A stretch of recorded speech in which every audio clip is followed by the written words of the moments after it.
tingkatkan kompetensi, tingkatkan daya saing dengan siapapun, termasuk dengan dokter-dokter dari luar. Jangan kita belum apa-apa tidak berani bersaing. Tolong Pak, cegah jangan sampai dokter asing datang ke sini. Yang kanan ready, kiri juga ready. Jadi kita tinggal maju aja dong. Bisa tidak kita wujudkan semua ide, mimpi bahwa Indonesia tidak hanya sehat tapi wellness juga gitu. Mungkin kalau katanya Bapak Erick Thohir, ya menteri kita kan, setiap tahunnya tuh ada sekian juta yang harus ke luar negeri berobat. Tapi sekarang bisa tinggal ke Bali seperti itu. Jumlah pasien jauh melebihi jumlah dokter. Karena rasanya kalau netizen bilang nggak sempat napas, sibuk banget dunia ini.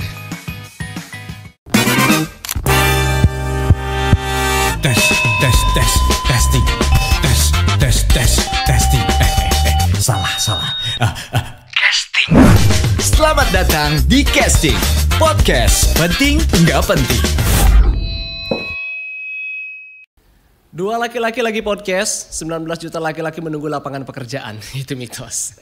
Karena sekarang lapangan pekerjaan udah makin luas, apalagi kamu gak usah jauh-jauh ke luar negeri untuk berobat, karena di Bali udah ada. Kayak Kak Sanur sudah diresmikan dan ini dia pendapat dari Dr. Arya. Dok, ini kan pertama kali kita ngobrol ya. Biasanya di studio kita guys, jadi di Perlu Satu. Bisa langsung klik link di sini yang udah nonton live-live kita di program 1 ya. Ini diresmikan bulan Juni ya? Iya. Dan dari 2 tahun sebelumnya juga sebenarnya isu ini sudah mulai naik di media sosial ya. Terutama untuk mereka-mereka yang nungguin KEK Sanur ini gitu. Konsepnya yang mengedepankan pariwisata, kesehatan di taraf internasional. Menurut pandangan dokter deh secara umum dulu. Dengan resmikannya ini seperti apa dok? Ya terima kasih Abdi. Yoi. Salam semangat juga nih buat seluruh subscriber RRI dimanapun berada. Asik. Baru pertama tuh udah keren ya. Yang penting keren aja dulu. Gitu ya. Jadi Bali International Hospital ini kan sesuatu yang cukup lama kita tunggu ya. Iya. Dan isunya semakin kuat ketika ramai soal bagaimana devisa kita, orang-orang Indonesia yang berduit ini, habis triliunan rupiah setahun ke Singapura, ke Penang, Malaysia untuk check up. Ya. Nah, secara bisnis kenapa kita nggak buat di sini aja gitu? Betul. Apalagi Bali merupakan destinasi wisata terbesar di dunia juga. Gitu. Iya betul. Kenapa kita lepaskan kesempatan ini, peluang ini, lantas orang kita yang berduit ramai-ramai keluar?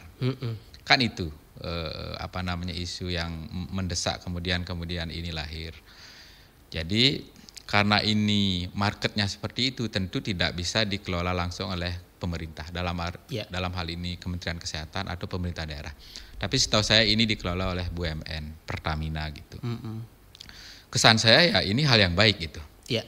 Hal yang baik, di depan kita lihat begitu. Tapi di tengah dan di belakangnya akan ada banyak sekali tantangan yang harus kita jawab. Iya betul. Nah jadi podcast ini sebetulnya kita bicara lebih banyak di tengah sama di belakang itu. Kalau di belakang sih kayaknya dok. Kalau di depannya oke, kita sepakat. Ini hal yang baik, positif. Ini yang mensurprising kita gitu. Memberi semangat kepada kita. Tapi ingat loh, di tengahnya ini, di belakangnya ini ada tantangan yang sangat besar. Yang mungkin membuat kita lebih nanti berpikir lebih serius, bekerja lebih serius agar bisa membuat yang di depan kelihatan baik ini juga akan ke dalam maupun ke belakang ikut baik. Gitu. Iya itu. Gitu, dan ini isu yang mulai dibahas, TikTok rame itu. Kamu pasti ikut komen di sana juga sih. Dan di sana katanya itu untuk dari segi pengobatan, dari segi fasilitas pelayanan, dan juga dari konsepnya yang etnobotanikal ya.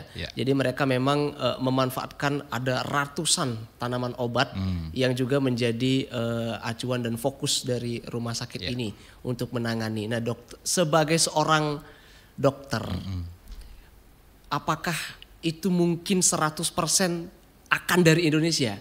Atau mungkin ada supply dari luar negeri?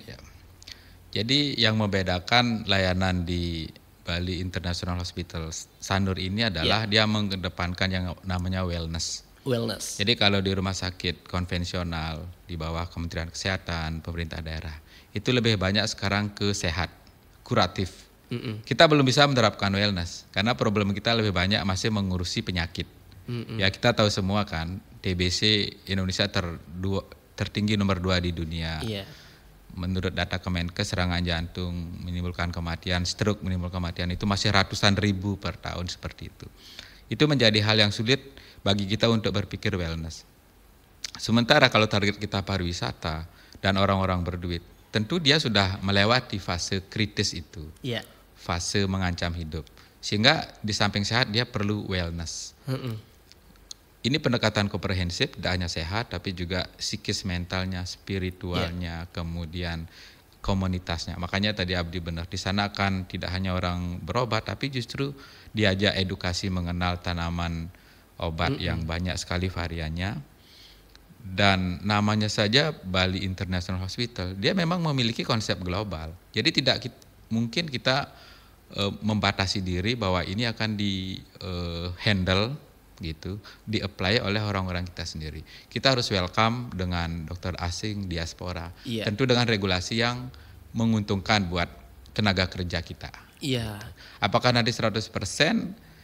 Harapan kita semua 100%. Tapi itu yang saya katakan tadi, tantangan di tengah dan di belakangnya. Bisa tidak kita wujudkan semua ide, mimpi bahwa Indonesia tidak hanya sehat tapi wellness juga gitu. Iya itu, karena sementara sejauh ini ya kalau ngomong tentang kesehatan mungkin wellnessnya belum.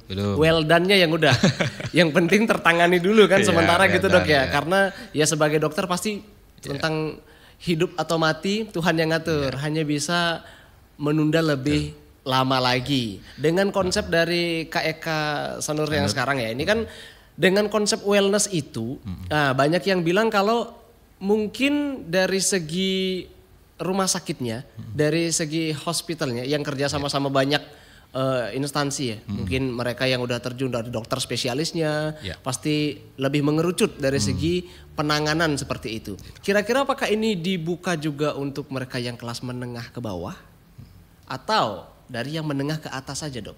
Atau mungkin umum semua dipukul rata deh? Iya.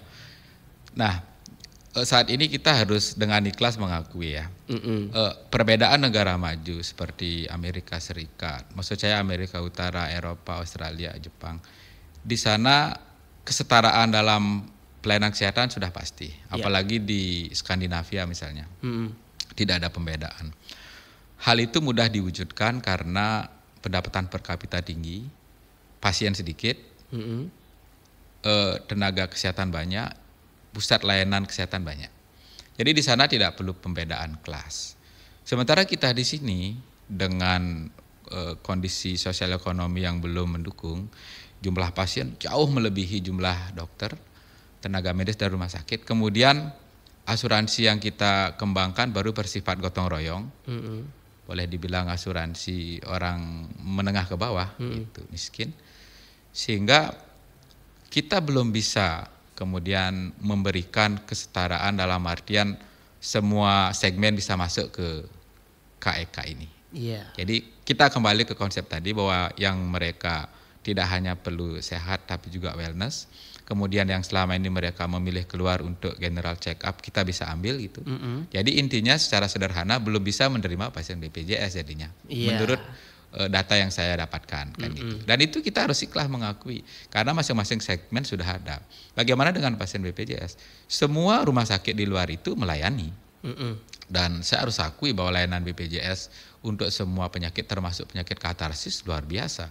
Bayangkan aja misalnya kita sekarang di Singaraja sudah mampu pasang ring jantung untuk pasien yang sama sekali nggak bayar sepeser pun untuk layanan itu. Coba aja kalau saya lihat, saya intip tuh kalau dia umum bayarnya berapa? 120 juta dia harus bayar untuk satu cincin jantung. Ya, lebih mahal dari cincin yang di jari kita ini. Iya, lebih mahal dari karena ini cincin yang di bulanan dalam saya ini juga sih dok. untuk saving, life saving soalnya gitu. Kalau yang cincin di luar ini kan buat gaya gitu. Iya. Jadi di mana kita berada kita harus syukuri dulu itu. Kita tidak perlu membawa perbandingan-perbandingan yang mengesankan bahwa kita ini belum ideal gitu. Tapi ideal lah untuk saat ini. Dan KEK ini memang memiliki segmen tersendiri. Begitu. Kalau di Singaraja sendiri ya selama dokter istilahnya menjalani profesi ini gitu ya. Kan pastinya ada kendala-kendala. Pasti. Kadang mungkin ada pasien yang sedarurat itu memerlukan bantuan medis tapi belum bisa tertangani seperti itu. Apakah mungkin hal itu bisa teratasi dengan adanya kayak Kak Sanur ini, Dok? Ya. Nah, sebetulnya kita kembali lihat segmen ya. Kalau misalnya pasien masih dengan layanan asuransi pemerintah, saat ini tentu belum memiliki akses ke sana. Apalagi di sana pendekatannya wellness. Lebih banyak menangani pasien-pasien yang dalam tanda kutip sebetulnya dia tidak sakit berat gitu ya. Dia justru di sana mencari dimensi lain dari pelayanan kesehatan. Kayak tadi ada botanical, obat-obatan herbal, kemudian ada lebih banyak terapi alternatif. Walaupun dari sisi pelayanan medisnya juga advance. Misalnya untuk pelayanan kanker, onkologi, dia mengajak pusat pelayanan yang sudah maju untuk bergabung, mengajak dokter diaspora, dokter asing. Tapi presentasinya masih tetap lebih banyak menurut yang saya lihat dokter-dokter dalam negeri. Kalau akses secara langsung mungkin tidak ada. Tetapi kalau misalnya katakanlah layanan kita kemudian bisa ditingkatkan dengan melihat komparasi bagaimana layanan di sana diterapkan, kita bisa. Jadi akses tidak langsung. Bagaimana kinerja di sana diterapkan, bagaimana keramah tamahan di rumah sakit yang berbasis wellness ini diterapkan, kita mungkin bisa menarik ke sini. Kan problem rumah sakit pemerintah yang menjadi momok itu kan 4 hal. Yang selama ini terkenal judes, jorok, lelet, dan sering memanfaatkan orang dalam. Lagi satu, Dok, administrasinya kadang banyak. Lelet, maksudnya di sana lelet kan. Nah itu. Jadi kalau kita kemudian mengacu ke layanan yang sudah ke level wellness ini, tentu kita mau keliling nyari yang 4 ini nggak bakal dapat di sana. Bersih udah pasti bersih. Orang kelasnya kayak hotel berbintang 5 kan. Ramah tidak? Wah ramah banget. Senyum semua kan, wangi. Terus cepat, pasti cepat sekali, berbasis IT, digital semua. Dan orang dalam siapa? Mungkin aja ada, tapi tidak akan menjadi kecenderungan umum. Nah kalau itu kita pelajari semua, kita terapkan di sini, tentu akan memberi manfaat kan. Tapi akses langsung, rujukan ke sana ya tentu enggak. Nah ini kan sebenarnya menjadi pertanyaan juga, Dok. Kalau semisal, anggaplah di Bali, di Indonesia sendiri ya, ini kan menjadi pusat hospitality terbesar gitu. Betul, ya di Bali saat ini di kayak Kak Sanur. Nah, otomatis dari masyarakat Indonesia nih di daerah-daerah lain gitu kan. Mungkin kalau katanya Bapak Erick Thohir ya menteri kita kan, setiap tahunnya tuh ada sekian juta yang harus ke luar negeri berobat. Tapi sekarang bisa tinggal ke Bali seperti itu. Kira-kira menurut pandangan dokter dari segi SDM kita siap nggak kalau seandainya kan tidak hanya dari Indonesia ya, otomatis dari luar juga ada dong yang berobat ke sini. Apakah kira-kira SDM kita siap, Dok, dengan kondisi saat ini? Bisa sambil minum ya, Dok, santai, Dok. Oke, sip. Jadi kalau tegang ini. Kalau kayak Kak Sanur di bidang kesehatan ini, Bali International Hospital, saya meyakini SDM, sarana, kemudian lingkungan itu akan memadai, sangat mencukupi. Dan itu sudah memang diproyeksikan untuk mengganti bagaimana kebutuhan masyarakat yang tadi keluar negeri itu. Itu saya optimis. Tapi kalau pertanyaannya apakah ini kemudian menjadi pemicu di seluruh Indonesia atau di tempat lain di Bali untuk muncul layanan seperti ini, itulah yang saya bilang ini kita bicara di area tengah dan belakang sebagai tantangan, bisa tidak? Saat ini saya harus katakan masih kemungkinannya kurang besar. Karena problem utama kita di Indonesia masih melawan penyakit-penyakit penyakit-penyakit yang mengancam gitu ya, yang mengancam hidup, penyakit infeksi seperti TBC paru, penyakit metabolik. Dan yang menjadi problem kita adalah bahan baku. Bahan baku itu artinya kecukupan jumlah dokter, kemudian kecukupan sarana pelayanan, alat medis yang mencukupi, dan juga logistik yang lain. Satu contoh nih. Kita di Buleleng nih, kalau kita mau dikomparasikan, bisa tidak nanti bangkit dan mengikuti apa yang dilakukan BIH ini, Bali International Hospital. Kita MRI aja nggak ada sampai saat ini. Nah itu dia, Dok. MRI, walaupun CT scan sudah ada, kemudian CAT lab sudah ada. Nah pasien-pasien kita Bali Utara utamanya Karangasem, Buleleng, Jemberane yang memerlukan pemeriksaan canggih MRI, itu masih kita rujuk ke selatan, ke Denpasar. Iya. Nah, itu yang saya katakan bahwa problem kita di sini bukan kemauan yang kurang atau semangat yang kurang, tapi bahan baku memang belum mencukupi. Iya, dan tentunya itu jadi PR juga ya. PR besar, PR paling fundamental menurut saya. Ya, jadi kalau itu sudah terpenuhi, alat-alat yang canggih, mudah, kemudian kebijakan pemerintah juga merealisasikan anggaran untuk itu lebih besar, kemudian menciptakan dokter ahli lebih banyak. Nah, saya rasa kita nggak perlu banyak teori lagi, tidak perlu banyak manajemen yang susah-susah lagi. Itu akan secara alami akan muncul. Ngalir aja, ngalir karena memang sudah semua tersedia. Ibaratnya gitu. Kita pengen lakuin apa aja dari betul. Output yang tersedia juga udah kita tinggal pakai gitu. Ya, persis. Yang kanan ready, kiri juga ready. Jadi kita tinggal maju aja dong. Nah, cuman ini selain PR besar dari pemerintah, ini kan juga termasuk akan membuka lapangan kerja baru, Dok. Pasti. Dan tentunya dalam dunia medis pastinya. Mungkin masyarakat Indonesia akan berlomba-lomba nih untuk masuk ke dokteran ya kan, untuk bisa ke taraf sana. Karena mungkin tahun ini diresmikannya di Bali, siapa tahu 5-10 tahun ke depan itu bisa di daerah lain. Sampai akhirnya Indonesia jadi top center dari rumah sakit internasional kan gitu, Dok ya. Menurut pandangan dokter, apakah itu mungkin terjadi, Dok? Atau ini hanya sebagai biar Indonesia punya aja rumah sakit internasional gitu? Jadi saya rasa kalau kita ingin optimal, kita selalu mulai dari quality dulu, itu yang penting. Jadi Bali International Hospital ini yang merupakan representasi dari KEK bidang pelayanan medis di Sanur adalah tonggak atau momen kualitas. Setelah itu tentu harus kuantitas. Kalau seandainya seluruh orang Indonesia yang punya duit, yang selama ini keluar triliunan rupiah, tentu dia mungkin akan memerlukan layanan yang serupa di tempat lain. Katakanlah di Danau Toba misalnya, atau di Lombok, di daerah wisata Gili Trawangan, atau tempat lain di Indonesia misalnya, apakah di Papua misalnya seperti itu. Jadi kuantitasnya harus diperbanyak menurut saya. Tidak mungkin hanya mengakomodasi di sini. Dan seperti Abdi bilang tadi, hal-hal yang baik itu selalu akan menciptakan multiplier effect. Ada unit layanan medis, akan ada tenaga kerja yang diserap, akan ada potensi ekonomi yang tumbuh di sekitarnya, transportasi, apalagi ini dikoneksikan nanti dengan destinasi wisata. Katakanlah kalau belajar tentang herbal misalnya, di sana diberikan pemaparan awal, mungkin ada center lain yang memang fokus di pemaparan, tidak hanya pemaparan tapi praktek. Saya tahu misalnya di Buleleng ini ada museum rempah namanya. Kenapa tidak misalnya? Museum rempah ini punya teman saya yang membuat rumah hintaran. Bagi saya itu sebuah sanktuari di mana dia melestarikan lokal-lokal jenius yang hampir punah gitu. Kita kembali ke pengobatan tradisional yang berbasis kepada usada dan sebagainya. Jadi bisa saja di Sanur ini disampaikan introduction tentang tanaman herbal, kemudian dibawa pergi ke tempat yang memang praktis di sana melakukan. Atau hal yang lain-lain yang berhubungan dengan yoga misalnya. Di sana ada pengenalan introduksi yoga, tapi untuk mendapatkan hasil wellness yang lebih baik dibawa ke Ubud misalnya. Itu kan multiplier effect yang semakin luas. Gitu. Nah itu tentunya memerlukan sinergi yang lebih effort lagi, Dok. Karena ketika kemarin lagi viral di awal tahun bahkan ini sudah mulai dibahas, itu saya sempat mikir, Dok. Dengan luas 4 sekian hektar. Dengan goal sebesar itu, kayak kurang deh. Makanya. Untuk mobilitasnya, untuk menangani ketika itu membludak, karena dia disinergikan dengan pariwisata itu, Dok. Jadi kita tahu ya pariwisata di Bali ya tidak muluk-muluk saat ini.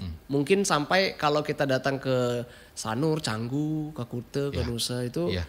Ya mungkin hampir 50-50 lah ya kita mainannya. Jadi gini Abdi, saya tadi menyinggung tantangan apa sih yang kita bahas nanti di tengah dan di belakang dari etalase yang bagus ini soal KEK Sanur ini. Apa yang kita khawatirkan dengan over tourism. Nah sebetulnya yang terjadi sekarang ini di Canggu, mungkin di Kute itu sudah terjadi over tourism, kemacetan, dampak sosial ekonomi. Saya sih berharap dengan pelayanan kesehatan berbasis wellness ini over tourism itu bisa diatasi gitu. Walaupun secara tidak langsung. Misalnya contoh bahwa wisatawan yang datang ke Bali atau ke Indonesia memang yang sudah terseleksi dengan baik. Selama ini kan ada kesan asal kita dapat uang, oke lah, apa aja yang datang itu, bukan siapa aja, Ya, apa aja yang datang gitu. yang penting cuan. Sampai jeleknya ngomongnya gitu, apa aja yang datang sudah kayak nggak manusia, dia bikin onar gitu. Tapi orang yang datang ke Sanur ini, ke Bali International Hospital ini pasti orang-orang yang sudah terseleksi. Dia memiliki duit. Memang orang-orang yang intelek terpandang. Sama halnya seperti orang-orang Indonesia yang keluar ke Singapura, kemudian ke Penang. Sementara mohon maaf nih pasien-pasien yang jelek, yang miskin itu di dalam negeri jadinya. Nah sekarang ini kan pemerintah maunya ini kebalik nih. Orang-orang kaya yang di sana sakit. Kalau kita lihat ya konsep tourism itu kan selalu akan dilihat mitigasinya. Kalau saya pergi ke suatu tempat, saya berduit. Kalau saya sakit, di sana ada nggak tempat yang representatif buat saya? Sekarang kan terjawab nih. Kalau selama ini misalnya ke rumah sakit murah itu, mereka nanya, pelayanannya cepat nggak? Bagus nggak? Kita bisa bilang bagus karena sudah akreditasi. Tapi kenyataannya kan pasien kita banyak sekali di sana karena rujukan Indonesia bagian timur. Emangnya tamu-tamu ini mau juga ngantri dengan pasien-pasien seperti ini. Jadi sekali lagi saya tidak bicara soal kesetaraan loh, tapi ini kebutuhan yang berbeda kan gitu ya. Kita harus hargai itu. Begitu dia nanti saya ke Bali, saya nanti berobatnya kemana kalau sakit? Oh sekarang ada Bali International Hospital, ada diaspora, ada dokter yang hebat, ada sarana yang canggih, ada wellnessnya. Dia akan milih Indonesia ketimbang ke Filipina misalnya kalau di sana belum ada gitu kan. Nah artinya bahwa mereka nanti situasi yang baik ini membuat orang yang punya duit, orang yang meskipun sakit ya tetap ingin berwisata. Gitu. Dan selain duitnya untuk wisata kita ambil, untuk pemeriksaan kesehatannya kita bisa ambil. Kan konsep idealnya seperti itu. Ya, idealnya ya Dok. Dan harapan kita tentunya ini yang bikin saya tuh jadi saat menonton peresmiannya aja, pengennya sih datang ke sana Dok langsung. Cuman karena timing mungkin ya dan kesempatan belum gitu. Jadi ini gede banget ya tantangan Indonesia gitu sekarang. Karena rasanya kalau netizen bilang nggak sempat napas, sibuk banget dunia ini. Ada aja gebrakannya dan ini sebenarnya adalah peluang dan rezeki besar kita sama-sama. Apalagi didirikan di tanah Bali gitu kan. Dan tentunya dari sinergi-sinergi yang ada Dok, saya punya kekhawatiran sebenarnya. Kalau seandainya suatu saat dari SDM kita yang belum siap Dok. SDM kita nih yang belum siap nih. Dan kemudian KEK Sanur ini malah didominasi oleh SDM luar. Karena dia taraf internasional. Dan justru lama-kelamaan, justru yang berdiri oleh tanah Bali menjadi milik orang lain Dok. Kalau pandangan dokter gimana? Ya itulah kenapa saya sering sekali juga di kalangan teman-teman profesi di cabang misalnya, saya selalu menekankan bagaimana kita harus berani bersaing. Bagaimana kita tingkatkan kemampuan berbahasa Inggris gitu. Kita tidak pernah bisa memasang tembok tinggi, mencegah persaingan, sementara eranya era global gitu. Kalau kita tidak mau bersaing, jangankan orang luar mau datang ke sini, orang kita aja keluar justru gitu. Karena orang melihat bahwa kita ini orang-orang yang sulit bersaing. Mengenai KIK Sanur ini, saya lihat regulasi pemerintah cukup baik. Jadi di sana ada persentase berapa sih dokter asing yang boleh masuk. Kemudian diaspora itu selalu diundang oleh Pak Menteri Kesehatan maupun Menteri BUMN saat itu Pak Erick Thohir untuk datang kembali ke rumah sendiri untuk mengabdi di sini.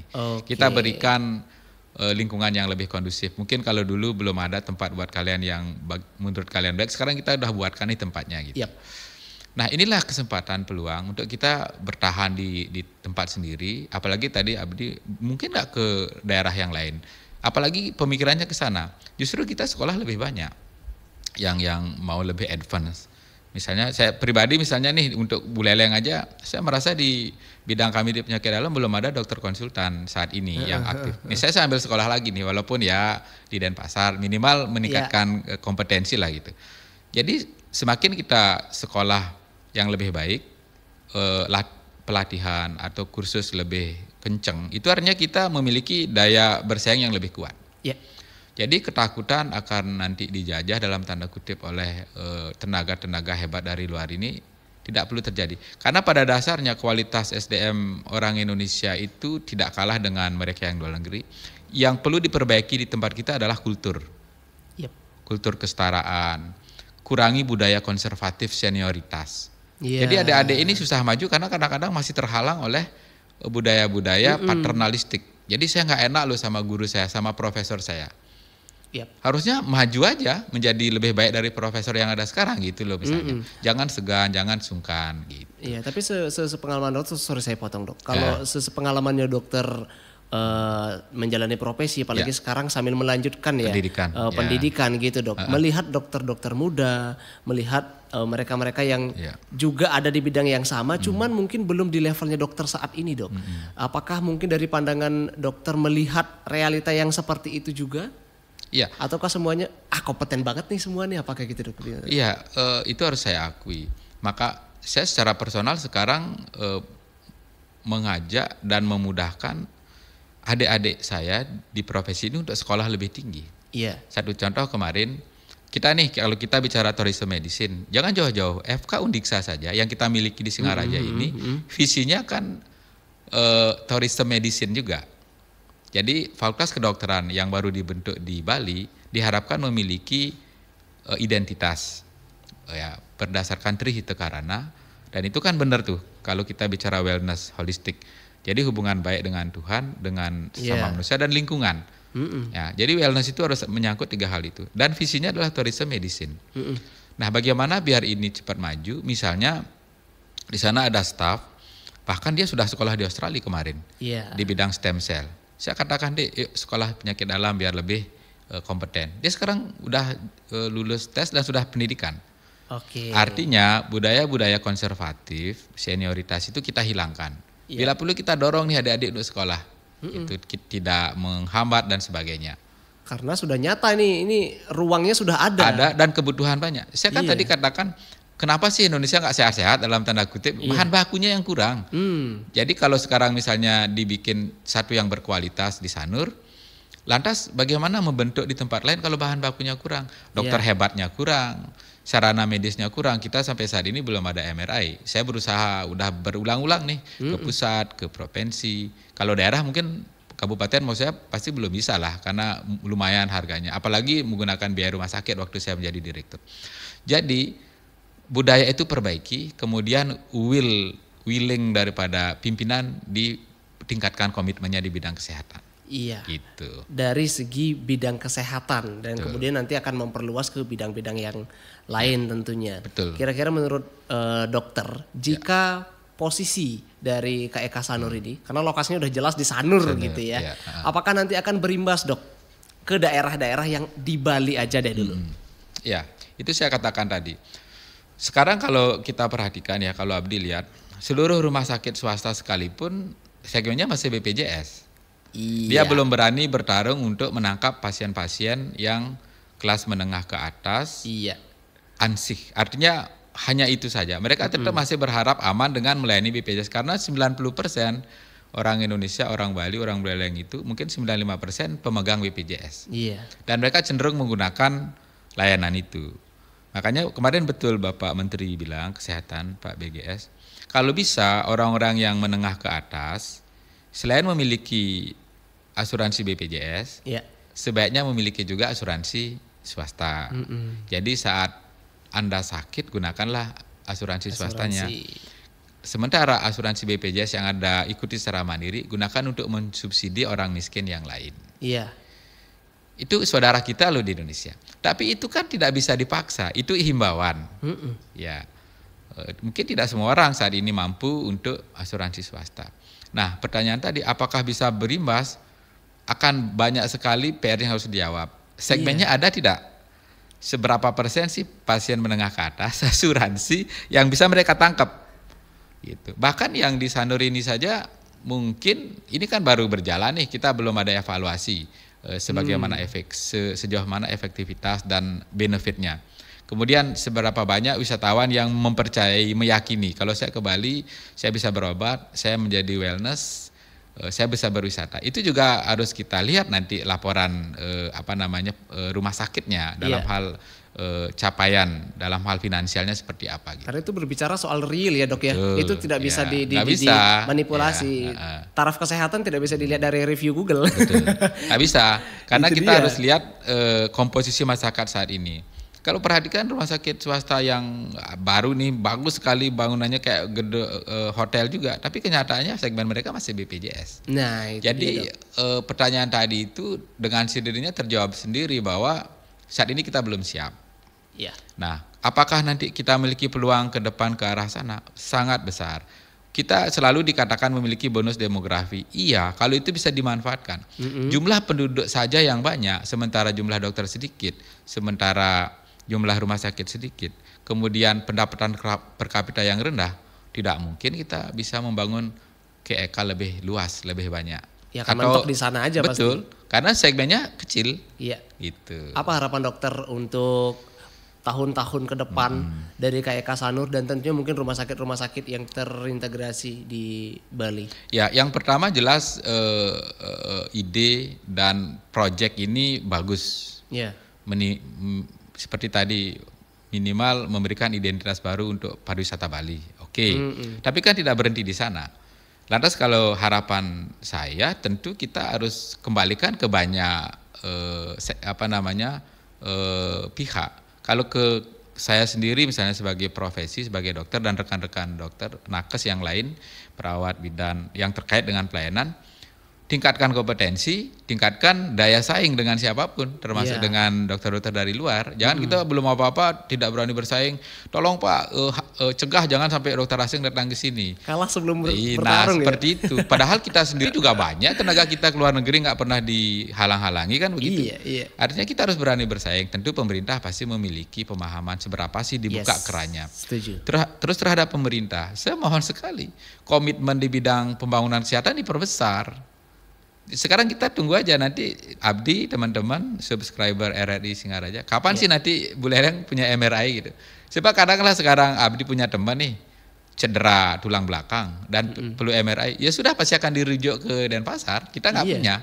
Bahkan mungkin karena dari mulut ke mulut dan isu ya, begitu terkena mungkin nggak kesini langsung diajak. Nah makanya fokus seperti itu. Ya. Walaupun sudah cukup banyak ada progres ya, saya katakan tadi CT scan dengan 126 selesai sudah punya, cath lab sudah punya, dokter ahli yang kompeten semakin banyak, bedah saraf, bedah urologi sudah tinggi. Tapi kan tidak cukup di situ karena jumlah pasien tidak banyak. Bagaimana caranya melihat? Lihat aja, kalau seorang dokter masih berpraktek di 3 tempat, bagaimana katakan dia sudah jumlahnya cukup? Atau misalnya tanya, ini kamu mau operasi apa? Operasi batuk ginjal. Kapan dapat? Lagi 1,5 bulan. Bagaimana bilang cukup? Iya. Sarana kita kalau nunggunya 1,5 bulan. Yeah. Atau itu kita bicara tingkat provinsi atau nasional. Radioterapi kapan dapat kayak dulu misalnya? Di mana radiasinya atau radioterapinya karena kanker kan? Yeah. Di Rumah Sakit Ngurah atau di Surabaya kapan? 8 bulan lagi. Waduh. Pasien kanker kan meninggal duluan. Iya. Nah, sekarang Abdi nanya bagaimana stimulasi di KEK ini bisa menyebar ke seluruh tempat di Bali atau di Indonesia. Ya itu tadi menjawab. Iya. Gitu. Betul. Dan ini PR bersama dari pemerintah, dari kita juga tentunya harus disadari dan harus diakui keadaannya seperti apa. Walaupun goalsnya sebesar itu, otomatis PR-nya juga akan sebesar itu ya. Dok, thank you banget Dok udah mau sharing sama kita. Thank you banget buat kamu yang udah nontonin juga, udah subscribe, like, komen, dan share video kita. Kita bakal lanjut ngobrol lagi dari pertanyaan-pertanyaan kamu yang ada. Kalau dirasa kurang, kamu boleh langsung drop di kolom komentar. Kita akan ngobrol lebih dalam lagi di episode berikutnya kalau kamu mau subscribe. Sampai jumpa di video berikutnya. Bye.